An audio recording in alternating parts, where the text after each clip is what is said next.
Vamos a comenzar esta mesa dedicada a Derecho e Historia en el Perú. Quiero empezar felicitando a los organizadores por haber realizado este evento. Es una oportunidad magnífica para pensar nuestro país y sus enormes desafíos en recordación de nuestro pasado. Esta mesa tendrá por finalidad correlacionar historia y derecho en el Perú. Esto significa colocar en perspectiva crítica la interacción entre el desarrollo histórico del derecho nacional con la realidad y las singularidades peruanas. Voy a cometer la inelegancia de comenzar el turno de ponencias pese a ser el moderador, pero creo que temáticamente engarza mejor con las ponencias que presentarán después mis colegas. Como el tiempo es inflexible, la ronda de preguntas va a ir al final. Si lo desean, los participantes pueden ir dejando preguntas en el chat. Mi comunicación tiene por objetivo plantear un escenario general, un panorama de lo que son algunos elementos de las relaciones entre derecho e historia en el Perú y sugerir modestamente una agenda de investigación. En tal sentido, más que un ensayo, esto podrá ser considerado como un manifiesto, que desde luego solo vincula al orador y de ninguna forma a las instituciones en que he trabajado, ni menos a mis colegas ponentes esta tarde. Planteamiento general. Al menos desde mi punto de vista, existe algo inaccesible en el derecho que lo hace difícil de comprender plenamente. El derecho, en cuanto a orden normativo, ocupa un espacio de semiautonomía frente a otros sistemas de la vida social, como la política y la economía. El derecho tiende así a una separación que lo hace en cierta medida inasible, que lo distancia de la sociedad, pero al mismo tiempo se introduce en ella para intentar gobernarla, y en ese proceso el propio derecho se reconfigura.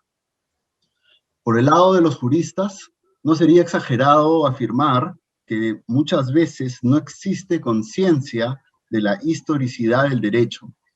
Y por el lado de los historiadores, no siempre se tiene en cuenta la especificidad del derecho en cuanto al lenguaje y sus dinámicas internas.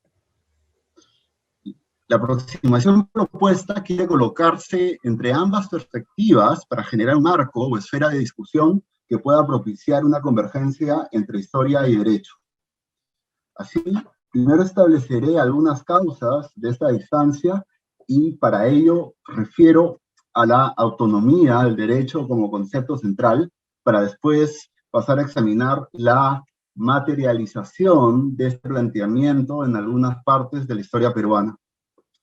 Con mucha simplificación, resumo tres posturas sobre lo que puede ser la autonomía del derecho, a saber, como orden, como ciencia y como sistema. El derecho como orden autónomo, en una concepción de antiguo régimen, significa que el derecho en el curso de su historia no siempre dependió del Estado-nación, sino su origen se insertaba en un orden trascendente que debía ser conservado, pues derivaba legítimamente de la naturaleza de las cosas, de la práctica reiterada de la costumbre y de la divinidad. Cuando el Estado quiso tomar el control de este, la contratendencia fue concebir al derecho como ciencia, a lo Savigny, por lo cual el derecho dejaba de ser accesible a todos los miembros de la nación y se creaba una clase de expertos a los que competía su determinación, una labor creadora, directa y científica, pues estos juristas se apoderan del derecho, cualquiera sea su origen, para recomponerlo y traducirlo en una forma lógica. Pues toda institución jurídica está conectada a un sistema de principios y solo puede ser comprendida en el amplio contexto de este. Finalmente, el derecho moderno como sistema se concibe en tanto un subsistema autónomo y diferenciado de la sociedad, Niklas Luhmann, como un sistema participante del sistema global, compuesto esencialmente de comunicaciones que se reproduce para establecer expectativas de comportamiento a fin de distinguir lo que es derecho y lo que no es. Por tanto, La autonomía del derecho es un asunto profundo que hunde sus raíces en los orígenes mismos de lo que se entiende por orden jurídico.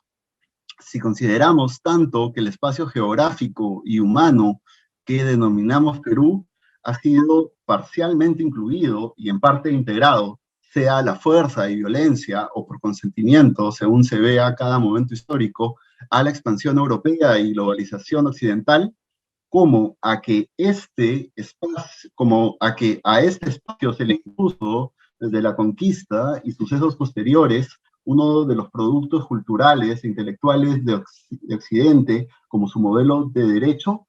Interesa recordar cómo se concibe esta autonomía de lo jurídico. Reitero entonces que el resultado de esto es observar que lo común y subyacente a toda discusión sobre autonomía es la distancia y la separación que genera el derecho sobre otras realidades y que lo tienden a ser en alguna medida inacible. Historia del derecho en el Perú. Ahora bien, ¿cómo relacionar esto con el Perú y su historia jurídica? La primera observación alude a la distancia entre el discurso jurídico y la realidad. La distancia se observa sobre todo en materia de lenguaje y en especial del lenguaje jurídico que ha resultado ininteligible a buena parte de los destinatarios del sistema legal. Esto lo vemos reflejado elocuentemente en la literatura peruana. En El mundo es ancho y ajeno, por ejemplo, la comunidad de Rumi afronta un fraudulento proceso judicial de linderos que devendrá pese a los mejores esfuerzos de Rosendo Maki en la pérdida de sus tierras. En el relato de Ciro Alegría, la desintegración de la comunidad, el encarcelamiento arbitrario y la desaparición de sus miembros parece que está en consonancia con las medidas jurídicas orquestadas por los poderes latifundistas. Los actores, incluidos los quinterillos de turno, parece que pertenecen a un mundo que opera en un lenguaje y formas inaccesibles. Otro ejemplo es Jaguar Fiesta, donde se representa un despojo de tierras perpetrado por la autoridad judicial en un lenguaje totalmente incomprensible a los campesinos.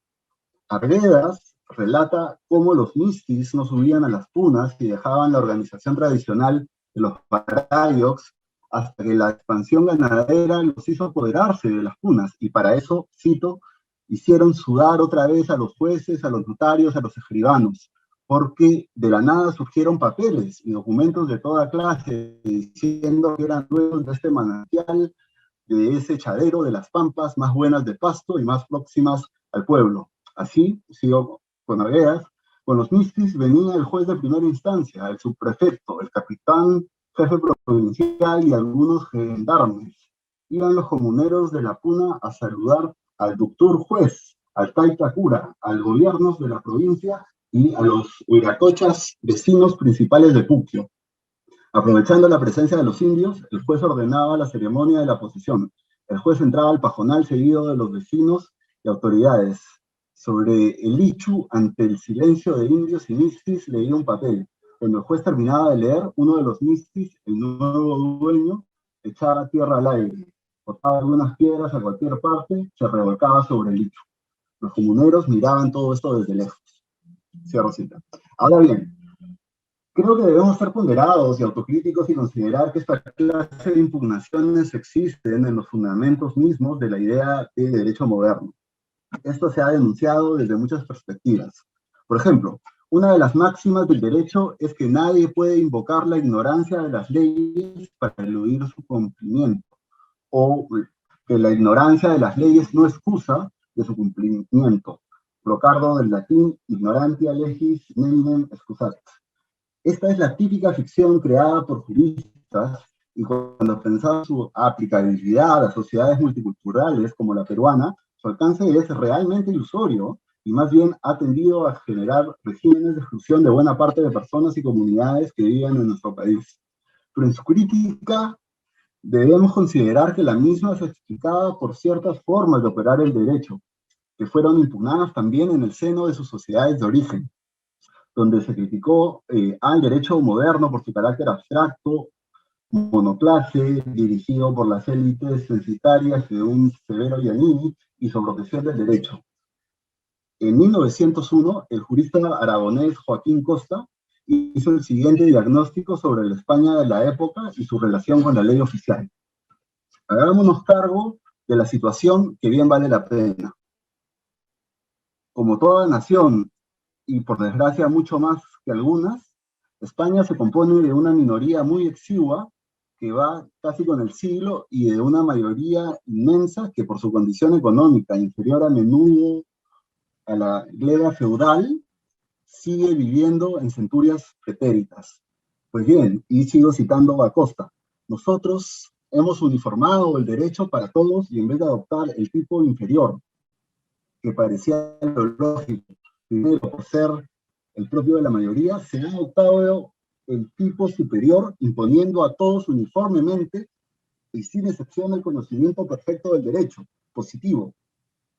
Al labriego, lo mismo que el presidente del Tribunal Supremo, a la mujer del pastor, lo mismo que el catedrático de Derecho, no sin reconocer que con esto se comete una gran injusticia, pero añadiendo que tal injusticia viene impuesta por una fatalidad incontrastable.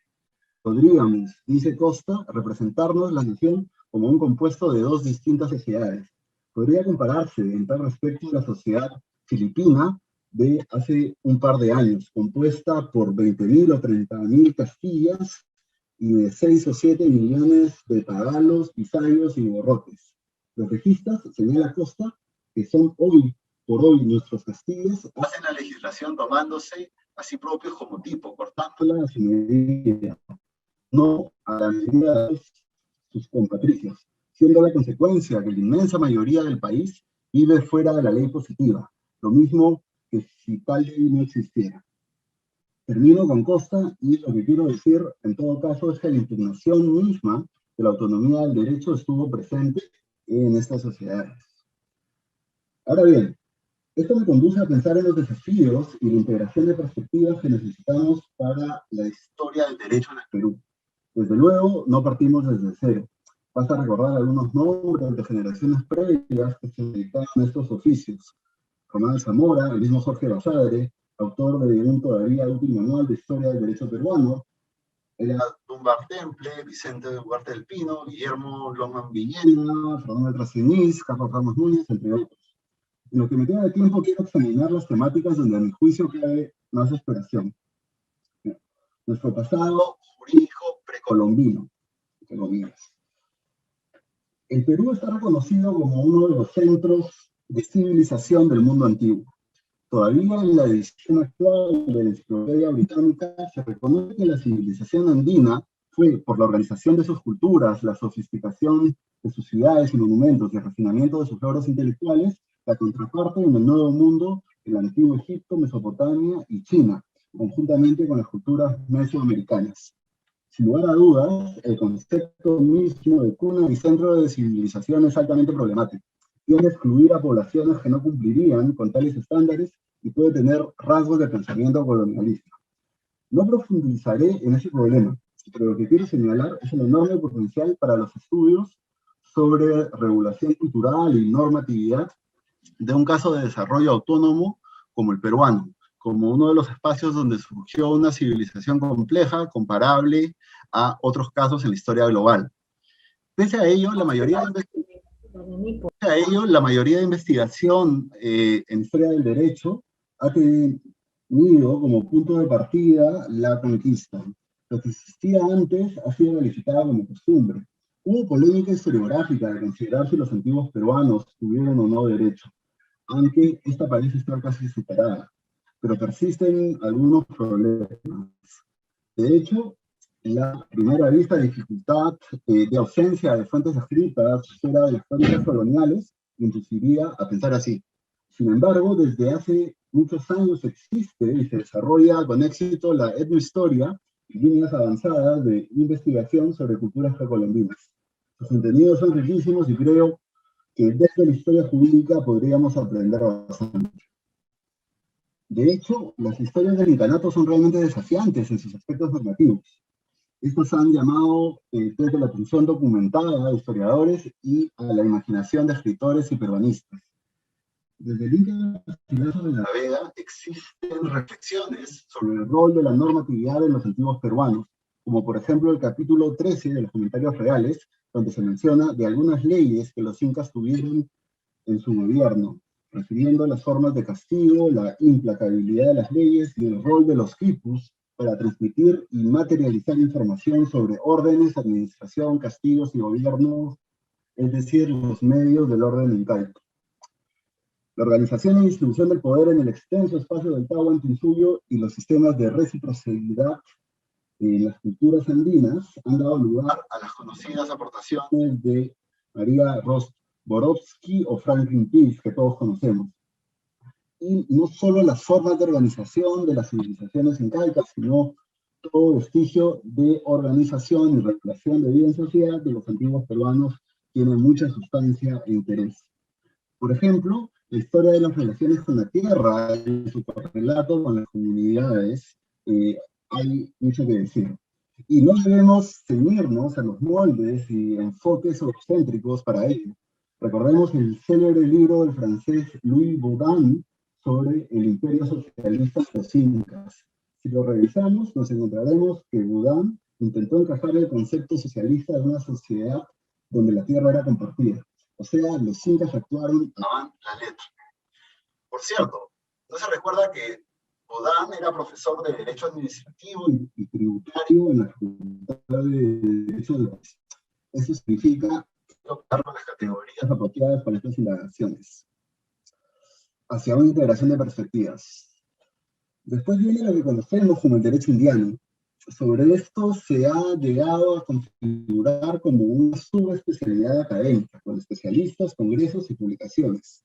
Así son bastantes las instituciones que se han estudiado del derecho indiano, como el Protector de Indios, el trabajo de las Reales Audiencias, el Tribunal del Consulado, y figuras conectadas con el Perú como Juan de Solórzano, León Pinelo, Juan de Matienzo, entre otros. En investigaciones recientes se investiga el rol de la litigiosidad colonial y sus actores, o el peso de la Iglesia y del derecho canónico en la reconfiguración de costumbres y normatividades. Sin embargo, en general, se ha planteado que el reto es trascender del estudio de las instituciones en derecho indiano a nuevas formas de análisis. Felizmente, cada vez se unen más en esta tarea. Sobre el derecho republicano hay mucho que decir.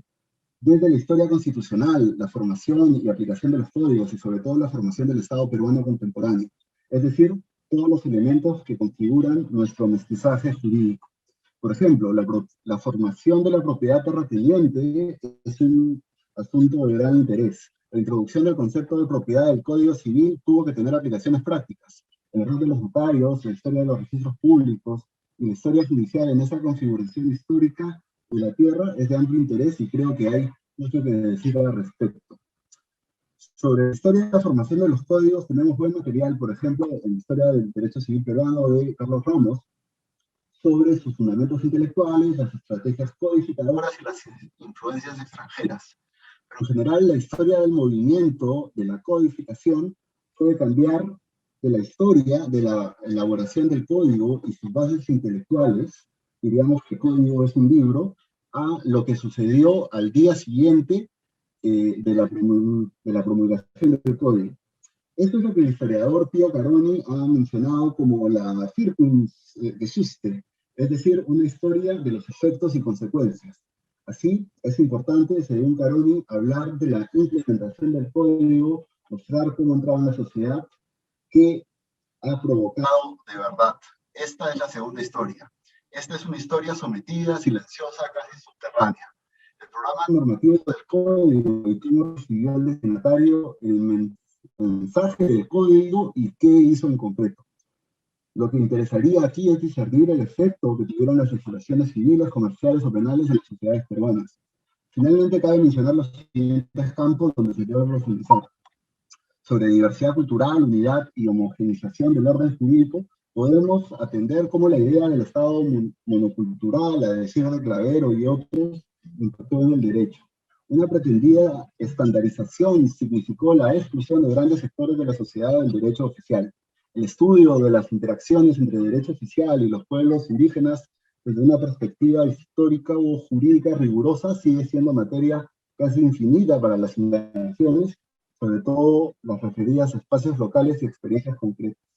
Otro aspecto es la inserción del desarrollo del derecho en el Perú en el marco de la globalización del mundo desde el siglo XIX a la fecha. Se trata de establecer así las correlaciones e interacciones entre lo que sucedía en el mundo y lo que pasaba en el Perú. Es decir, cómo nuestro país interactuó jurídicamente con otras experiencias. Esto implica entonces integrar en el análisis muchas experiencias internacionales, compararlas con las nuestras y analizarlas sin prejuicios. Aquí lo que más me interesa es borrar lo que Boaventura Santos describe como el colonialismo epistemológico norte-sur. ¿Por qué un norteamericano o europeo viene a estudiar las comunidades indígenas y nuestra historia y nosotros no podríamos analizar al norte con la misma competencia? Y en este punto creo que debemos seguir las huellas de José María Arguedas, quien viajó en los años 60 a España para estudiar a las comunidades de campesinos de Castilla y León, comarca de Santiago, y produjo un valioso estudio sobre las comunidades españolas y su comparación con las peruanas. Este modelo puede ser replicable para nuestra disciplina. Voy terminando. Modernización económica y derecho. Esto alude a vincular la historia económica con la del derecho. Primero, por la obvia razón de que todo programa de reformas económicas usó instrumentos jurídicos para realizarse, desde políticas monetarias, regímenes de propiedad, inversiones extranjeras, restricciones al comercio, desarrollo de industrias locales y nacionales, explotación de recursos naturales, algodón, guano, minería, caucho, azúcar, petróleo, plantaciones, han pasado por el tamiz del derecho. Esto debe ser integrado en los análisis compuestos por la historia social y económica. La introducción en el Perú de instituciones de alcance económico como el registro de propiedad, la tributación, las patentes, desarrollo de industrias, infraestructuras, reformas de empresa y negocios, tiene un componente claramente jurídico, frente al cual la historia del derecho puede entregar aportaciones empíricas, teorías y métodos. Sobre los fundamentos jurídicos de la creación y construcción del Estado peruano en la historia, hay bastantes tareas pendientes. Podemos examinar la descentralización, la falta de un Estado federal y la historia del gobierno local. En un país extremadamente centralista, la historia de la construcción del Estado peruano debe evidenciar ese proceso en todo el territorio y enlazarlo con lo local. También forma parte de esto las historias de la corrupción y de desviación del poder que se han empezado a escribir y se leen con popularidad, como la obra de Quirós Norris. Incluso la historia de nuestras fronteras y relaciones internacionales pueden ser integradas en este análisis. Finalmente está el control social, castigo y derecho en la historia peruana. Los estudios de violencia se han incrementado hasta llegar a ser una disciplina independiente. Y creo que sería muy provechoso reconstruir los usos del derecho penal y la carcelería en la historia del control social y sus relaciones con el poder político.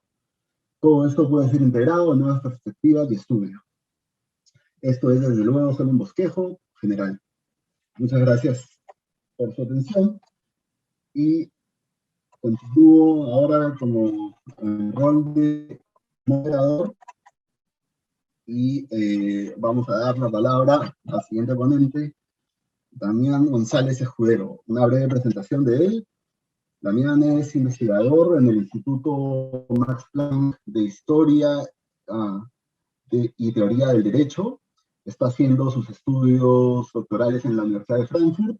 Es profesor del Departamento Académico de Derecho de la Universidad Católica y miembro asociado del Instituto Rigagüero. Damián, la palestra es tuya. Muchas gracias, Fernando. Quería agradecerte por la invitación a esta presentación. Bueno, que alguien se ha conectado, voy a admitir. Quisiera agradecerte por la invitación y también quisiera agradecer a los organizadores. Bueno, del mismo modo quería agradecerle y bueno, saludar por el Día del Maestro a quienes fueran profesores y estuvieran presentes aquí. Creo que es una labor bastante importante y sobre todo fundamental para el desarrollo no solamente de los nuevos académicos, sino también en el desarrollo de la investigación. En lo personal, lo que me trae hoy es hablar un poco sobre un texto que escribí hace unos cuantos años a propósito de un curso que estaba cursando en la maestría ya hace algunos años, ¿no?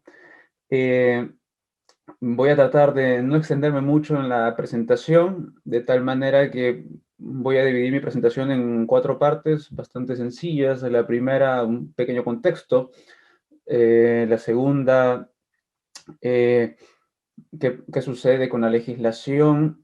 Tercero, la aplicación, si es que tuvo operatividad o no. Y cuarto, pues ver algunas razones de la inoperatividad o fracaso, pues, de lo que vengo a presentar. Así que vayamos directo al grano. Lo que vengo a presentar, que todavía no lo he dicho, es justamente qué sucedía con el derecho en el momento de la Confederación Peruano-Boliviana. Y para eso quiero comenzar diciendo que es un periodo que, que hace falta investigar, no hay muchas investigaciones al respecto, sobre todo desde el punto de vista de la historia del derecho, ¿no? Podemos contar algunos ejemplos, como uno por ejemplo, Carlos Ramos, en su texto sobre la historia del derecho civil. Sin embargo, hace falta pues profundizar, porque la narrativa tradicional, cuando se ve la codificación, pues va en el lado de que los códigos de Santa Cruz son códigos que tienen pues la particularidad de haber sido los primeros que estuvieron en vigencia en América Latina, fueron el primer intento, de influencia muy napoleónica y todo ello. Sin embargo, lo que hace falta es, ¿qué pasó? ¿Funcionó, no funcionó, tuvo operatividad o qué? Y para ello, pues tenemos que analizar un poco el contexto y eso nos va a dar cuenta, pues, de que los códigos no aparecen de la nada y luego pues nos va a ayudar también a ver qué es lo que sucede, ¿no? Con toda esta legislación. Eh, entonces, bueno, vamos a tratar de ver un poco más allá de los códigos, ¿no? Santa Cruz es conocido pues por ser un presidente pues de Bolivia, impulsor de la Confederación Peruano-Boliviana, de la cual él se erigió como protector. Pero más importante que ver la figura de Santa Cruz, que hay extensiva bibliografía, tanto boliviana como peruana, sobre el tema, vamos a hablar un poquito sobre su proyecto económico, ¿no? Si bien es conocido que el proyecto liberal de Santa Cruz eh, fue tratado de ser impulsado desde la obra legislativa de Santa Cruz y también desde su política, pues hay que también tener en cuenta un detalle importante. ¿Y cuál es este detalle? Que en el escenario peruano, de esa naciente República Peruana, estamos hablando de los años 30 del siglo XIX, pues se practicaba un proteccionismo económico, ¿no? En ese caso podemos decir que los caudillos y la élite peruana, pues no solamente eran conservadores en lo moral, ¿no? Sino también conservadores incluso en lo económico, ¿no? Pues es una pequeña primera parte, ¿no? Entonces el proyecto de Santa Cruz es un proyecto que va y se confronta un poco con estas perspectivas. Y eso es algo que creo yo es importante porque eso va a ser una parte que va a fundamentar por qué hay tanta confrontación con esta legislación que él va a dar y qué es lo que sucede al final de cuentas, ¿no? Qué es lo que pasa con los proyectos restauradores, etcétera, ¿no? Entonces, el proyecto económico de Santa Cruz tiene un objetivo: erigir al puerto del Callao como el puerto más importante. ¿Para qué? Para que pueda comercializar con quiénes, con Inglaterra y con Estados Unidos, ¿no? Más con Inglaterra, la potencia más importante en ese momento, y bueno, Estados Unidos una potencia naciente, ¿no? Entonces, diversificar la economía. Como sabemos, el Perú durante la Confederación Peruano-Boliviana fue dividido en dos partes, el Estado sudperuano y el Estado norperuano. Quien tuvo más aceptación y estuvo más cerca del proyecto fue la parte sur. Y eso no es casual. ¿Por qué? Porque la parte norte, es decir, de Lima y las haciendas del norte, pues tenía una relación muy estrecha que venía desde la época colonial, desde fines del siglo XVIII, una estrecha relación de comercio con lo que en ese momento ya era Chile, ¿no? Con el puerto de Valparaíso. Entonces había una relación económica importante, a lo cual que el Callao se configure como un puerto de mayor importancia iba a afectar esa ruta comercial. Entonces, el proyecto de Santa Cruz pues no les venía bien, ¿no? Ahora, para la aplicación de este proyecto económico, para la aplicación de este proyecto político, ¿de qué se valió Santa Cruz? Pues se valió básicamente de la legislación. Por eso no es casual que en contextos o en gobiernos que tengan una perspectiva modernizante desde su propia, digamos, lógica, desde su propia lógica o su propia, digamos, lógica ideológica, veremos que no será casual o no será raro que este tipo de gobiernos emitan una profusa legislación, ¿no? Esto es lo que vamos a llamar, pues, un gobierno modernizante, un gobierno, pues, reformista que va a impulsar desde la legislación, desde el poder, top-down, las reformas y los cambios sociales que esperan alcanzar. Y ese tipo de gobiernos los vamos a poder ver, digamos, a lo largo pues, del siglo XIX, siglo XX, y las características en algunos casos pues van en este sentido, ¿no? Entonces, vayamos al grano. ¿Qué sucede con la legislación? La legislación se vuelve profusa, ¿no? Y para ello, pues, veremos que Santa Cruz emite varios decretos, mucha legislación en el sentido de que el Callao pudiera tener apertura para que los barcos de potencias como Inglaterra u otras potencias europeas o potencias pues, de América del Norte pudieran anclar ahí y establecer contratos y contactos directos, ¿no? Por otro lado, también estableció varios decretos, mucha legislación, de tal manera que pudiera dinamizarse la economía interna, ¿no? Quienes estuvieron muy cerca de esto, y estuvieron muy cerca y apoyando a Santa Cruz en este sentido, fue pues más que nada la parte sur, ¿no? Con la idea pues de dinamizar más la economía y que los productos del sur pudieran también tener una salida por el Callao, ¿no? Entonces, eh, vemos que hay mucha legislación en el sentido comercial, y aquí es donde entra una parte importante, que es el Código Civil, ¿no? Al ser el Código Civil de Santa Cruz una traducción literal del Código Napoleónico, vamos a encontrar una característica básica indispensable. El Código Napoleónico de 1804 es un código básicamente burgués. Entonces, lo que vamos a encontrar ahí es el concepto de propiedad privada, ¿no? El concepto clásico de propiedad privada.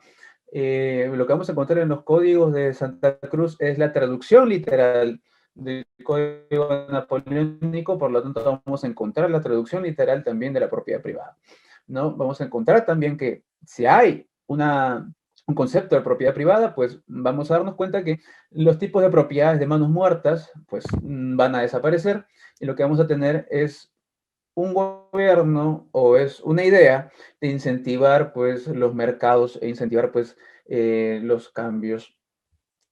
Eso en cuanto a la parte netamente económica, porque la única parte que no fue traducida literalmente y que no iba en el sentido de los códigos napoleónicos era la parte relativa a la familia. En ese sentido, matrimonio, por ejemplo, pues el matrimonio pues seguía siendo bajo las reglas del Concilio de Trento y no como en el código napoleónico que era un matrimonio civil y se hacía ante autoridades civiles. Eh, entonces, ahí vamos entendiendo un poco más por qué es que el código engranaba muy bien y que la legislación va mucho más allá de la codificación. El proyecto va mucho más allá de la codificación, ¿no? Eh, por otro lado, para ver hasta dónde más o menos llegaba la perspectiva liberal de Santa Cruz, podemos analizar el caso de la reforma de la educación, ¿no? Santa Cruz impulsó el método lancasteriano, que es un método, pues, difundido en Europa en ese momento, que consistía en una cosa muy sencilla, pues que los alumnos mayores pudieran enseñarle a los alumnos menores materias y así pues hacer más amplia la educación. Este método pues fue aplicado y, y bueno, fue aplicado por muy cortito durante lo que duró la confederación, pero la intención estaba ahí. Entonces, ahora tenemos que preguntarnos justo en ese sentido, ¿hablamos de aplicación o de operatividad? Yo prefiero hablar de operatividad. ¿Por qué no de aplicación? Porque la aplicación es simplemente pues, pensar en el juez aplicando una norma, pues, pero si hablamos de operatividad, pues vamos a pensar un poco más allá, porque tiene que haber un cambio en la cultura jurídica, tiene que haber un cambio pues, en la educación, tiene que haber un cambio en diversos órdenes. Entonces, ¿qué operatividad tuvo esto?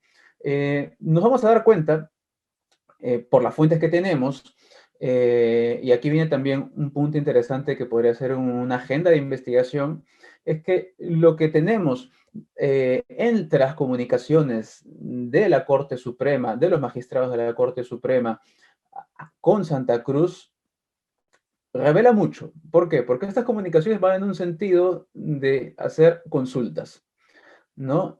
Y las consultas son de todo tipo de aplicación, de todo tipo de instituciones, de todo tipo de situaciones. Por ejemplo, sobre contratos, sobre cómo resolver sobre algunas cuestiones de propiedad, cómo resolver en diversa índole, ¿no?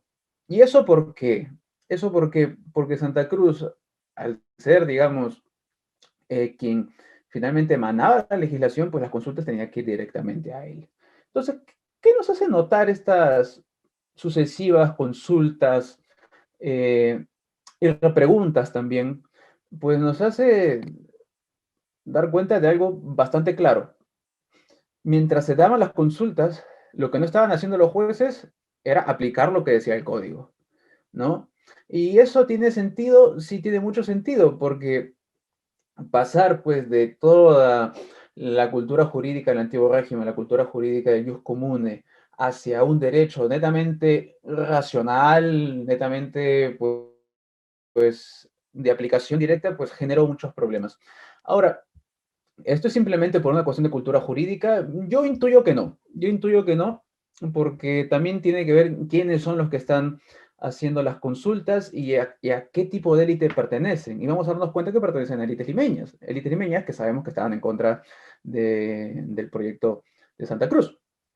Entonces, vamos a darnos cuenta que a nivel de la Corte Suprema, a nivel más alto, digamos, de la magistratura, pues los códigos y la legislación en general, pues tenían una aplicación, podemos decir, o muy tímida o casi nula, ¿no? Eh, Eso a ese nivel. Lo que puede venir una agenda de investigación es ir a los archivos regionales y preguntarse qué pasó entre 1836 y 1839. Eso sería algo muy interesante de ir y revisar. Yo en lo personal, cuando revisaba el Archivo General de la Nación en Lima, pues he encontrado pues que en ese momento pues hay un alargue de las cosas. Es como, pero, ¿qué pasó aquí? Pues hubo un stop o qué pasó, ¿no? Y bueno, pero hace falta ver eso, porque ese es el nivel de acceso a la justicia y de aplicación o de operatividad, o ver qué cosa fue lo que sucedió. Y eso es algo que hace mucha falta, ¿no?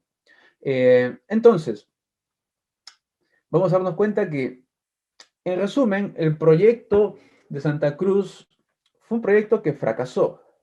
Pero si lo vemos netamente desde la aplicación del derecho o desde el funcionamiento del derecho, eh, tenemos que preguntarnos algo. ¿Cuál era el contexto? Cuál era la situación que estaba pasando dentro de, de este territorio? Y vamos a darnos cuenta que básicamente es un escenario muy conflictivo. Si bien hay un proyecto económico, un proyecto político, es un escenario muy conflictivo. Podríamos decir que es un escenario que está en permanente guerra, ¿no? Recordemos que no mucho tiempo después de que se instaura la Confederación Peruano-Boliviana, empiezan pues eh, los, los proyectos para derribar la Confederación, ¿no? Proyectos restauradores, ¿no? Viniendo desde Chile, y después la alianza eh, de los, de los expatriados peruanos con los chilenos, entre ellos Ramón Castilla, ¿no? Que les ayudaron pues al ejército restaurador a poder conocer y poder dominarse bien dentro del escenario andino, ¿no? Entonces, en este escenario conflictivo, pues no sería muy complejo imaginarnos que Santa Cruz está siempre fuera, eh, pensando en las guerras o directamente con las guerras, y en ese contexto, pues que lleguen las consultas hacia Santa Cruz, pues difícilmente serían respondidas esas consultas, ¿no? O qué es lo que sucede, ¿no? Entonces, en ese contexto, también tenemos que añadir otro punto, que usualmente se piensa que la vigencia de los códigos napoleónicos, de Santa Cruz, santacrucinos, pues empezaron en el 36 y terminaron en el 39, lo cual tampoco es así. La promulgación para el Estado sudperuano fue más o menos en junio del año 36. ¿Por qué? Porque el Estado sudperuano fue el primero en constituirse. El Estado norperuano, que se constituyó un par de meses después, ahí los códigos fueron promulgados en noviembre, a finales de noviembre. Entonces, llega el año 38 y en plena guerra de la restauración, eh, se declaran pues los códigos que ya no van a tener observancia y se va a resolver el derecho como se hacía antes. ¿Y eso en qué momento estamos hablando? Año 38. Entonces, realmente, ¿cuánto tiempo estuvieron vigentes estos códigos o esta legislación en general? Pues es un tiempo muy cortito, tiempo muy cortito. Entonces, eh, aplicar una codificación implica muchos cambios dentro de la perspectiva del derecho. Entonces, en un contexto tan conflictivo, en un contexto de guerra, y además de ello, en un contexto en el cual no operan esos cambios, digamos, de paradigma, ¿cómo podemos evaluar esto? Pues lo podemos evaluar de la manera en que hemos venido analizándolo, como un contexto netamente conflictivo, un contexto básicamente de enfrentamiento. Enfrentamiento a diversos niveles, no solamente en la guerra, sino también a nivel político, a nivel de fuerzas políticas, a nivel de regiones y también, y cómo no, a nivel ideológico. Así que por eso creo yo que hace mucha falta pensar de aquí en adelante como una pequeña agenda de investigación, ir a archivos regionales, ir a otros lados, ir incluso a Bolivia mismo y analizar qué sucedió en este momento, ¿no? Creo yo que vamos a encontrar cosas muy interesantes eh, si vamos y vemos esas dinámicas locales, ¿no? Porque además la legislación de Santa Cruz, pues tuvo también varias idas y venidas. Por ejemplo, aplicó una figura de conjueces, que decir, algunos sustitutos de jueces, que luego, pues, al recibir muchas consultas y muchas quejas sobre la figura, pues decidió simplemente eliminarlo. Entonces, realmente eso se aplicó, se buscó aplicar, y eso no lo vamos a entender y no lo vamos a poder conocer a fondo si es que no vamos a los archivos locales, ¿no? Si es que no vamos y observamos qué dicen los procesos. Esa creo que es la tarea. Y bueno, esta pequeña presentación simplemente es básicamente una pequeña provocación para ello, ¿no? Creo yo que este periodo eh, es muy complejo, pero también por eso, pues, creo que puede ser muy, muy rico para analizarse, ¿no? Y creo que la historia del derecho, más aún ahora que estamos en el momento del Bicentenario, pues, podría dar bastante perspectiva sobre ello, ¿no?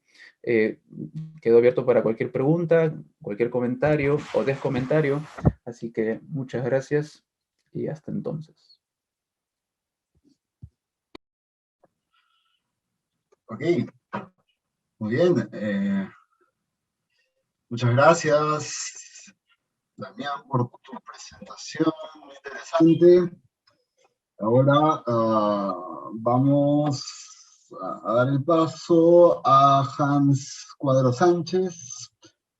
Hans es profesor a tiempo completo de la Universidad Científica del Sur y docente en la Escuela de Posgrado de la Universidad Privada de Tacna, es abogado por la Universidad Católica y magíster en antropología por la misma casa de estudios. socio fundador de Hans Cuadros y Consultores. Ha sido asistente jurisdiccional en el Tribunal Constitucional del Perú. Es coautor del libro Crónicas del Claustro, 100 años de la Facultad de Derecho de la Universidad Católica, y del libro conmemorativo por los 25 años de la Academia de la Magistratura. Ha sido ganador de proyectos y becas de investigación en Historia del Derecho y Antropología Jurídica a nivel nacional e internacional. Hans, la palabra es tuya, por favor. ¿Qué tal? Buenas tardes a todos. Gracias por estar presentes en este día, donde hay también un partido de fútbol de la Eurocopa en las semifinales, entre dos importantes selecciones. Les agradezco por ello, ¿no? su presencia en este evento. Bien, voy a compartir la pantalla para hacerlo lo más gráfico posible y no desordenarme, porque es algo que comúnmente nos pasa cuando hablamos de historia y sobre todo de historia del derecho. El título de mi ponencia tiene por el día de hoy de indio a campesino, la construcción de categorías jurídicas en contexto de cambio político e ideológico en el Perú republicano hasta el último militarismo. En esta ponencia lo que voy a tratar es resumir 150 años de vida republicana en los aspectos jurídicos y políticos más destacados con relación, ¿no?, al debate alrededor de la figura del indio o indígena, ¿no? Y esto es importante, ¿por qué? Porque es un sujeto que se encuentra, ¿no?, en el propio origen de lo que sería la República del Perú, si nos retrotraemos a la historia, ¿no?, al periodo prehispánico, y además es el que actualmente pues ha quedado invisibilizado por toda una narrativa, ¿no?, de modernización, de civilización, o de los propios ideales republicanos. ¿Y por qué pongo hasta el último militarismo? Más allá de que no he estudiado pues, a partir del año 80 hasta la actualidad, el último militarismo, hago referencia porque gran parte del periodo de la historia republicana ha sido esencialmente un régimen militar y no pues un régimen democrático. Bien, la República, como bien lo sabemos, es un proyecto nación de una élite criolla, ¿no? Y no podemos pensar a esta República si no pensamos a los antecedentes ideológicos, como es el periodo preemancipatorio, ¿no? No voy a ingresar a este ámbito, pero es importante señalar que los fundamentos políticos e ideológicos que se dan para la formación de la República Peruana surgen pues a partir de esta necesidad de representación política de los españoles americanos ante la corona. Bien, voy a trabajar el periodo fundacional de la República entre el año 1821 y 1874, donde el indio es un sujeto que aparentemente quiere ser incluido en el proyecto nación, pero en el cual nunca se le incluye, ni en términos políticos, ni en términos jurídicos prácticos, sino más bien como un aspecto que se tiene que llevar a la civilización. Y lo digo como un aspecto, no como unas personas, porque había una visión esencialmente alejada de la realidad andina, que como bien lo señalaron mis antecesores, pues está todavía con ciertas prácticas culturales de la colonia. Hay otra parte vinculada a la República en crisis que en esta ponencia no la voy a desarrollar. Esencialmente trata sobre el gran conflicto de la Guerra del Pacífico y las consecuencias que esta trajo. Voy a ingresar, sí, a lo que es el periodo de reivindicación jurídica, donde vamos a ver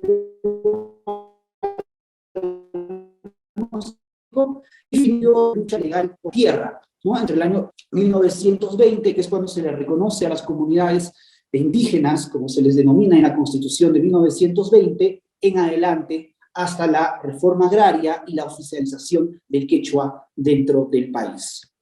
Bien, el periodo fundacional de la República nos tiene pues a una literatura historiográfica. Por ejemplo, tenemos una cita de Agustín de la Puente Candamo, que hace referencia que el centro del Perú, como bien lo sabemos, ¿no?, parte de las campañas militares del Ejército Libertador del Sur, donde estaba pues el general Arenales, tiene pues cierto acercamiento con estas comunidades. Y voy a leer esta cita. Los indios y las indias y todos los habitantes venían a ofrecer espontáneamente sus vaquitas, ovejas, papas, queso y cuanto tenían para la manutención de nuestros soldados. Cuando nos acercábamos a pueblos grandes situados en eminencias elevadas, que no era fácil llegar a nuestro camino, se contentaban con saludarnos al paso desde la cumbre de sus elevados cerros, con sus canciones tradicionales en quechua, cantadas en coro por centenares de voces al son de flautas y tamboriles, que eran contestadas de nuestra parte batiendo al aire nuestros pañuelos. ¿Qué nos quiere indicar? Y además en esta cita, y además en el libro que hace José Lapuente Candamo, es que los libertadores tenían una idea de incorporar como un actor político importante a las comunidades de indígenas. No siempre fue así. Obviamente hubieron sus excepciones, hubieron sectores de comunidades que estaban también con los realistas. Luego de la independencia, San Martín es proclamado del Perú el 3 de agosto de 1821, y por lo tanto no había constitución política, y eso es importante señalar. No habrá tampoco hasta 1823. San Martín, el 27 de agosto de 1821, declara la abolición del tributo indígena, y este aspecto relacionado a la calidad peruana de los indios es el aspecto fundamental para hablar de una primera exclusión del término indígena para una superposición de un término que ahora sería los peruanos. Leamos entonces este párrafo de este artículo, de este decreto. Después de que la razón y la justicia han recobrado sus derechos en el Perú, sería un crimen consentir que los aborígenes permanezcan sumidos en la degradación moral a los que tenían reducidos el gobierno español y continúen pagando la vergonzosa exacción que con el nombre de tributo fue impuesta por la tiranía como signo de señorío. Por tanto, declaro, artículo 1, eliminación del tributo, y artículo 4, en adelante, no se denominarán aborígenes indios o naturales. Ellos son hijos y ciudadanos del Perú y con el nombre de peruanos deben ser reconocidos. ¿No? Este es un importante avance jurídico en un contexto ideológico de discusión sobre la ciudadanía peruana, que ya no va a ser la española. Luego, también sabemos pues, que San Martín se retira, llega Bolívar, y en 9 de diciembre de 1826 se proclama la segunda Constitución Política del Perú, también llamada Constitución Vitalicia, que está diseñada a la medida de Bolívar y que sin embargo estuvo vigente por 50 días. Esta Constitución recibe fuertes críticas, por ejemplo, por el jurista Toribio Pacheco. No voy a leer esta cita, pero hace referencia a que hay un excesivo copia francesa del año segundo.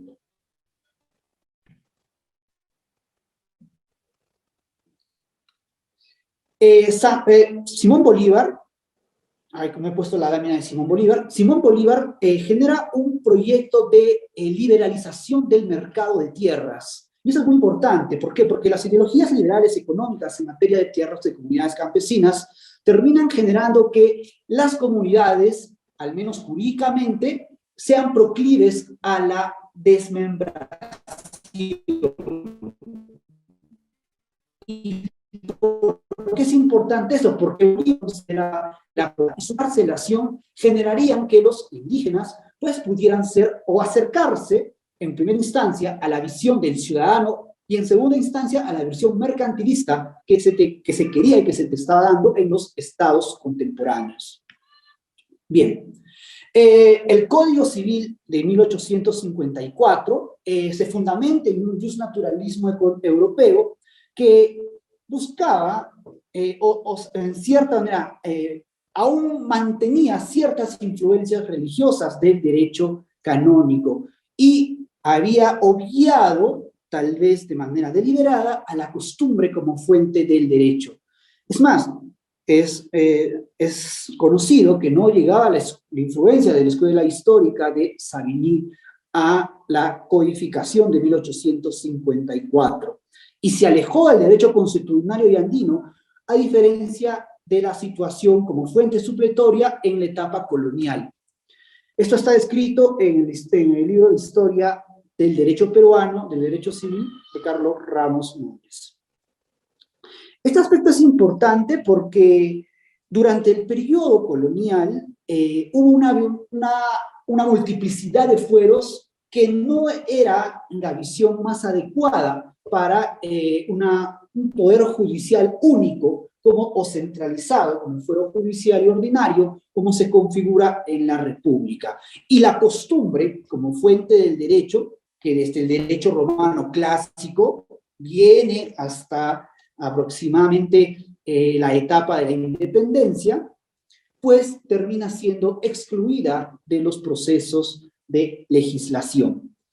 Jorge Basadre Grumman nos señalaría lo siguiente: inútil es insistir ya acerca de las razones por las cuales la costumbre fue despreciada como fuente de derecho. Al lado de las razones doctrinarias, había todavía otras más en América del Sur. Faltaban datos para conocer las costumbres de los países. Sociedades cambiantes las nuestras, pertenecían a estados en formación. Dentro del punto de vista del siglo XIX, la marcha histórica iba de lo primitivo o retrógrado hacia lo culto o progresista. En muchos casos, la costumbre provenía del régimen colonial tan odiado entonces. Después de la independencia parecía una cuestión de honra nacional tener leyes nuevas. Por lo demás, la costumbre representaba el inconveniente de la prueba. ¿Y qué venía con la costumbre? Venían las prácticas andinas, las prácticas de las comunidades indígenas, que habían mantenido cierta autonomía de sus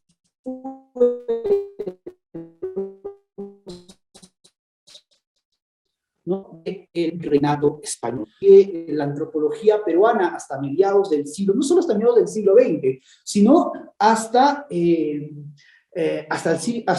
la década de los 80 del siglo pasado, con la comisión que investiga los sucesos de Uchurajay, ¿no? Donde se indica que las comunidades indígenas o los andinos habían quedado en el retraso, como si se hubieran mantenido en el tiempo.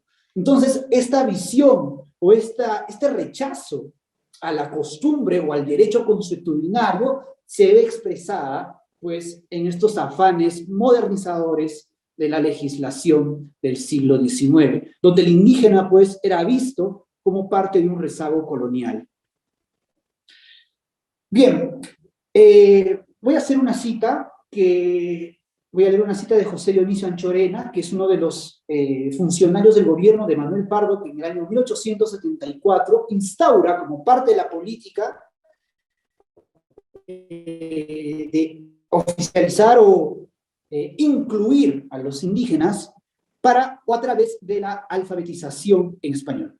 Y dice así: más de las 2/3 partes de la población pertenece a la raza indígena que solo habla el quechua, y éstas se llaman mayerción e ignorancia, ni conocen del estímulo del sentimiento del deber ni la aspiración del progreso, porque desconociendo el idioma español no han podido adquirir cabal idea de los principios de la justicia y del derecho, de las verdades de la religión, de las reglas de la moral, de las prescripciones de la ley, de la importancia de la buena administración, de las ventajas de la paz, de la instrucción, del trabajo y del comercio. Es decir, los indígenas son ignorantes desde la visión civilista del siglo XIX. Y eso es importante señalarlo, porque no va a ser sino hasta la Constitución, prácticamente 40 años, Constitución de 1920, que no se va a reconocer su existencia jurídica y colectiva también. Mientras tanto, el Estado estaba asumiendo un rol paternalista, pero no en los términos, digamos, positivos de la palabra, sino en los términos peyorativos, en el sentido que era quien tenía que tutelar al indígena con una legislación supuestamente proteccionista. Entonces, un contexto pseudo-liberal, ¿no? Se habla de liberalismo en términos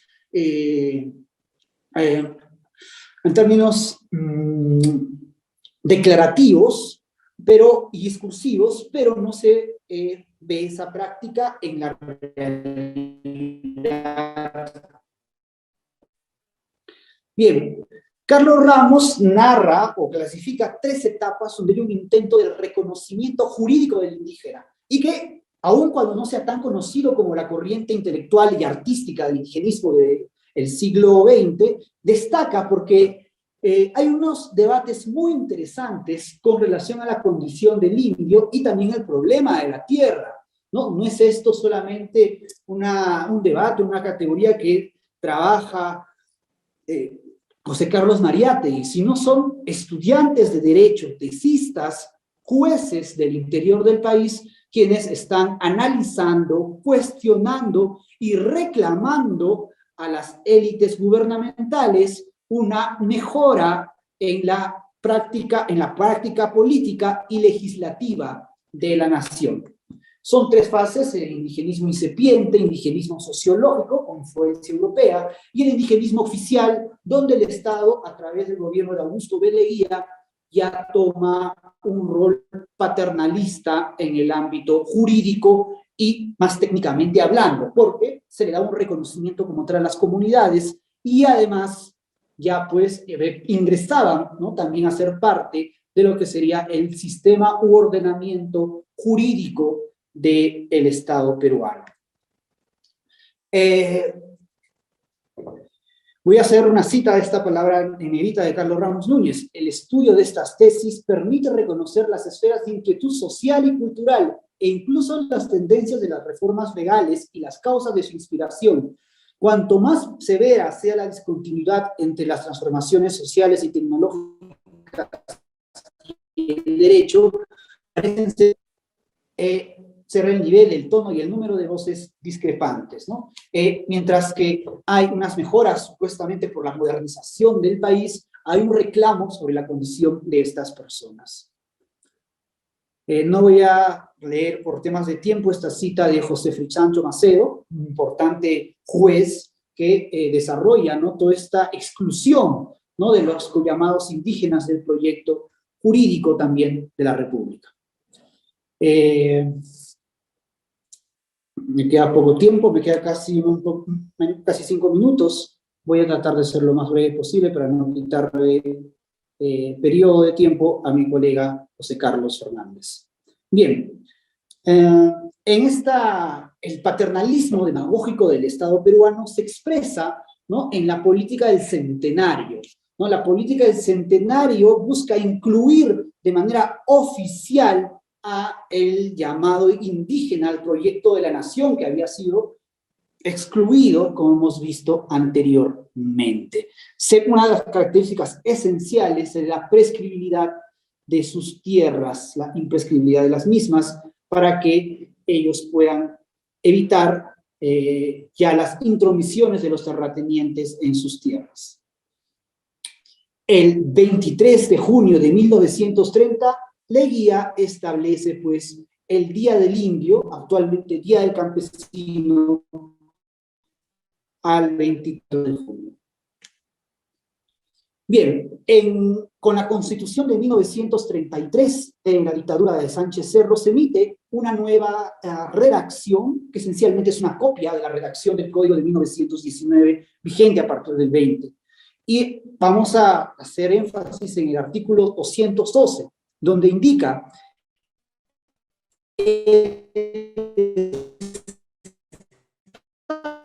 dictará la legislación civil, penal, que con las condiciones de los indígenas exigen. Es decir, el indígena es un extraño, es un extranjero en su propio país, y es un deber de las élites incluirlas, ya no civilizarlas, como era el discurso del siglo XIX. Ahora hay que incluirlas. Incluirlos implica darles educación y formación. El problema realmente de las comunidades no era el acceso a educación, sino era el problema de la tierra. Y es más, de hecho, a partir de la Constitución de 1920, y con el reconocimiento jurídico para que las comunidades puedan defender legalmente sus tierras, como también ya lo comentó Fernando al narrar algunos aspectos de la obra de Ciro Alegría, El mundo de Sancho y Ajeno, genera que estas comunidades comiencen a litigar. Sin embargo, ellos ven que la litigación no es un mecanismo eficiente para recuperar sus tierras, y entonces hay un descontento de las comunidades indígenas, que además van a verse influidas por los movimientos sindicales y de izquierda en el Perú. Es un contexto bastante complejo.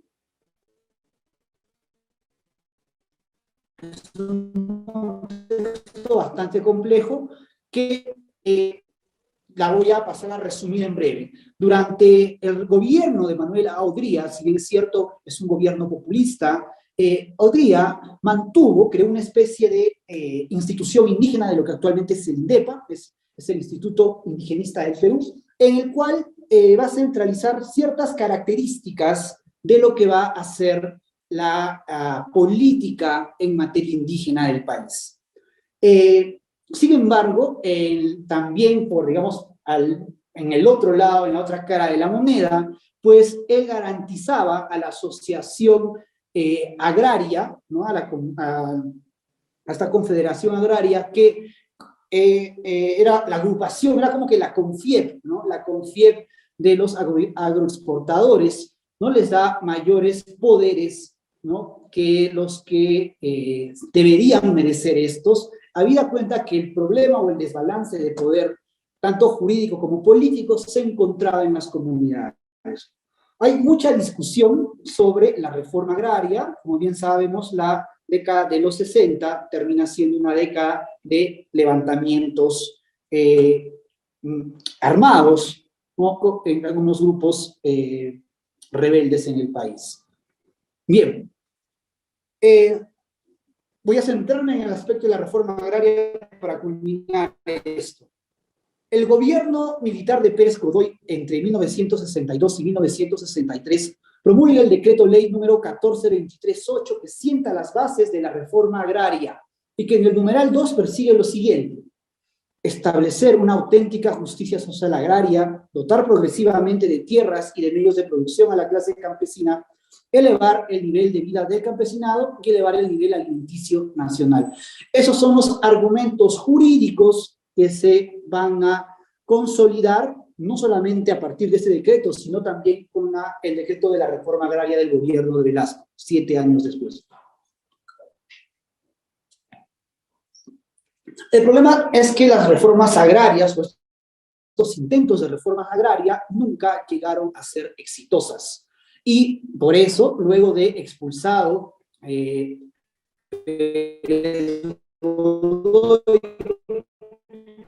y instaló el decreto 444, que declara que la reforma agraria va a comenzar en los valles de la Convención y Lares, ¿no? En el Cusco. Sin embargo, esas zonas ya prácticamente estaban tomadas por los campesinos. Así que no era tan reforma agraria realmente, sino ya estas zonas ya había un movimiento campesino fuerte, sólido, que esencialmente lo que estaba reclamando una reforma agraria nacional, no local. Luego, el primer gobierno de Fernando Belaúnde Terry, entre el año 1963 y 1978, promulga la ley 15037, ley de reforma agraria, donde también, lamentablemente, con la figura de la redacción legal, pues distingue, ¿no?, mecanismos distintos para la reforma en la costa, sierra y la selva. Y además promueve un proceso de colonización de la selva, de lo cual no hemos hablado en esta ponencia, pero que, como bien sabemos, desde el boom del caucho fue bastante sangrienta con las comunidades nativas. Tenemos Lidney acá, a General Lidney, y acá tenemos a Fernando Belaúnde Terry en una comunidad campesina. Bien, y llegamos pues a la decreto 17716 del 24 de junio, dense cuenta que es promulgada en el Día del Indio hasta ese momento, de 1969. Y señalemos, ¿no?, el artículo 115, que cambia la denominación, y es por eso que ya se deja de ser o indio o indígena y pasan a ser campesinos. Para los efectos de la presente ley, a partir de su promulgación, las comunidades de indígenas se llamarán comunidades campesinas. Y esta reforma es exitosa en términos de repartición de tierra y expropiación, porque había sido para el año 1979 un 99.4% de tierras expropiadas, cumpliendo con el 95.2% de hectáreas que tenía como meta expropiar el gobierno de Velasco. Bien, y aquí también es importante señalar esto, ya para ir finalizando, que se reconoce, ¿no?, las diversas características culturales, sociales, dialectales e idiomáticas de las comunidades nativas a partir del gobierno revolucionario de las Fuerzas Armadas. Y este reconocimiento es, asimismo, todavía mucho más adelantado que el reconocimiento de las comunidades campesinas. ¿Por qué? Porque aquí ya está reconociendo ciertos criterios de identidad cultural que no existían con relación a las comunidades campesinas, que eran más bien considerados sujetos para educar o incluir en la ciudadanía, digamos, nacional. Voy a hacer referencia esencialmente a dos artículos de esta norma del Decreto Ley 21.15.6, que oficializa la lengua quechua y que es realmente donde parece darle recién la voz, luego de casi 500 años, ¿no?, de silencio a los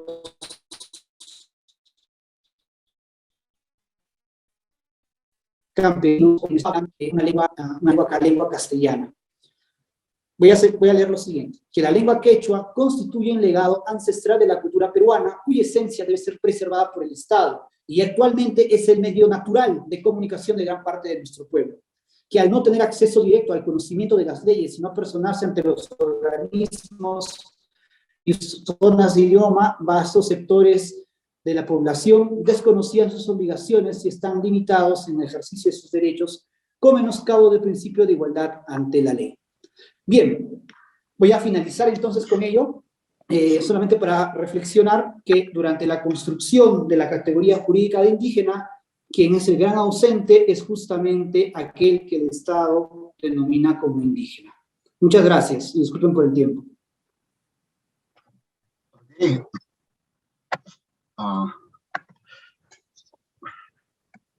Estupendo. Muchas gracias, Hans, por tu presentación. Un imprevisto técnico que nunca...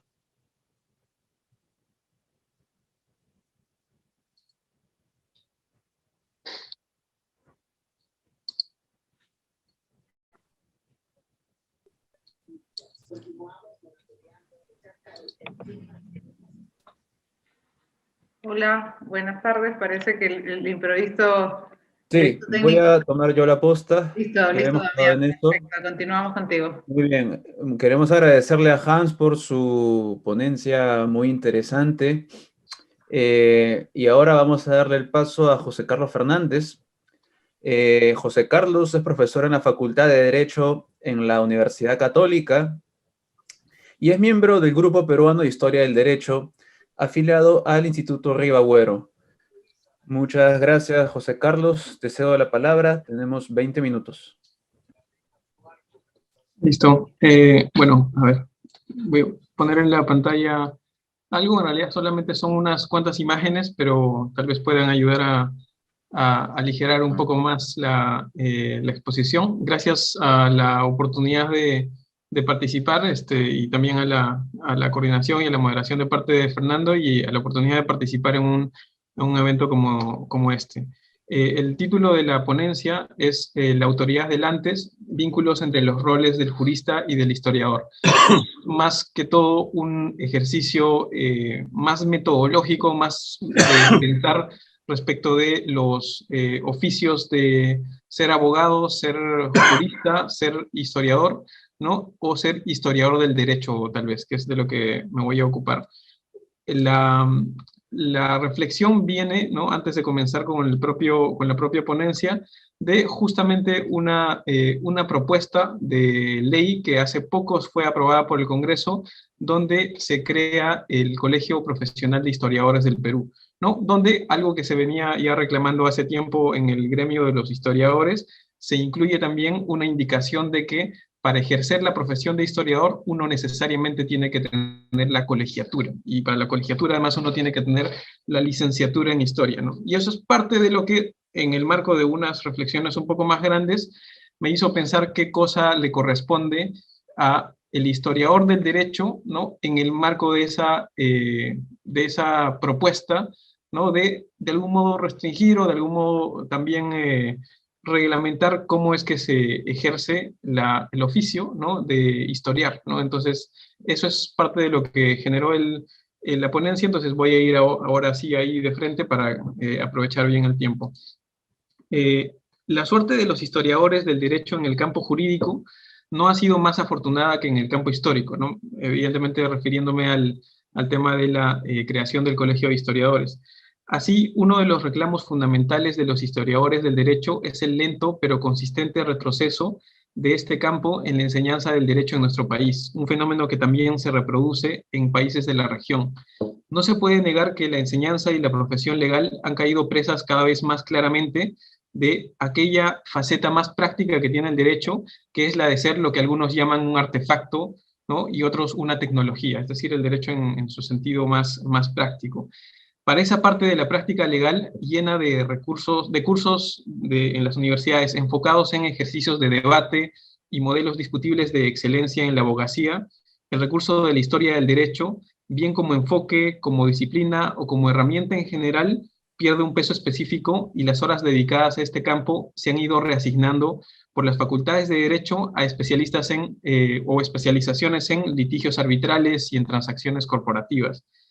Ante esa disminución de los espacios para la investigación en historia del derecho, se han realizado algunos intentos de apología de la utilidad de esta rama que buscamos discutir, ¿no? Que es la historia del derecho, ¿no? Y a esos intentos de apología de esa rama me voy a referir a continuación. Comenzando con una primera línea de argumentación ha estado, de apología, digamos, a la historia del derecho, ha estado referida a la utilidad profesional y hasta económica de la historia del derecho. En esa línea se suelen citar casos en los que la intervención de un análisis de tipo histórico sirvió para desenredar algún embrollo jurídico o donde se extrañó la intervención de un profesional que aplique una metodología de tipo histórico. Así, suele mencionarse el caso de las controversias internacionales en que el Estado peruano se ha visto involucrado, como por ejemplo el diferendo marítimo entre Perú y Chile, o el litigio y posterior acuerdo para la devolución de los objetos hallados en Machu Picchu por parte de la Universidad de Yale al Estado peruano. También se suele mencionar el caso de la naufragada embarcación Nuestra Señora de las Mercedes, que implicó un litigio entre una empresa norteamericana y el Estado español, en que la no intervención con argumentos de tipo histórico del Estado peruano hizo que éste deje pasar la oportunidad de reclamar una posible participación en el valor del tesoro hallado en el mar Atlántico. El problema de este tipo de apología de la historia del derecho es que no puede soslayarse, ¿no? Que con ese tipo de apología remarca la residualidad de los casos en que el enfoque histórico juega aparentemente un rol central. Escarbar esas excepciones no hace más que reforzar la marginalidad del enfoque histórico entendido en esos términos. Lleva a la historia del derecho a ser considerada como un enfoque esporádico y hasta diría exótico. Por lo demás, también enfocar así la importancia de la historia del derecho no muestra ninguna conexión específica entre el derecho y la historia, dado que, respecto de cualquier disciplina, se podrían plantear casos en los que las fuentes históricas han servido para la solución de algún problema. Por ejemplo, si alguna lección se ha sacado de la experiencia de la llamada gripe española a comienzos del siglo XX para el manejo del COVID-19, ello difícilmente significa que la historia de la medicina juegue un rol central en el campo de la medicina contemporánea. Ese no es el caso del derecho, afirmo, ¿no? Planteo, en el que la relación con la historia, entre la historia y el derecho, tienen unas raíces más profundas. Justamente por ello paso a una segunda línea de argumentación que existe en defensa de la historia del derecho, una segunda línea de argumentación en defensa de la importancia de la historia del derecho, tal vez la que justifica mejor dicha importancia, es la que recurre a la visión del derecho como un fenómeno social y de la historia como la observadora y crítica de los fenómenos sociales ocurridos en el pasado. Esta perspectiva, contrapuesta a la visión positivista centrada en el ordenamiento legal presente o pasado, refleja una visión en parte contemporánea y en parte decimonónica, hay que decirlo, sobre lo que debe considerarse como lo jurídico. Ya Savigny, hace 200 años, proponía mirar el derecho como una expresión particular de la sociedad y ponía de relieve la búsqueda del espíritu de la gente de un determinado pueblo. Sin embargo, es esta una expresión también contemporánea, ¿no? Y reactiva frente al culto a la norma formal y su aparente neutralidad, del cual aún hoy, en el siglo XXI, estamos tratando de desembarazarnos. En sí, esta perspectiva tiene la gran virtud de complejizar el fenómeno jurídico. Esto porque esta mirada suele venir con una mayor atención al hecho de que el derecho no se acaba en la norma positiva, sino que debe entenderse en su despliegue cotidiano en la realidad de la vida. Bien se dice que una mirada a un país como el nuestro, en base a su derecho positivo, nos daría la impresión de que estamos en Suiza. Pero esa mirada fallaría en captar lo espontáneo, lo informal y, se podría decir, lo ilegal, que es tan o más importante para el análisis del jurista que lo legal. La complejidad de la interacción entre el derecho y la realidad rebasa, pues, por mucho la perspectiva positivista y permite poner en cuestión la falsa identificación del derecho con la norma jurídica. Pocos, en ese sentido, mejor capacitados que los historiadores para echar la mirada hacia el despliegue del derecho en la realidad.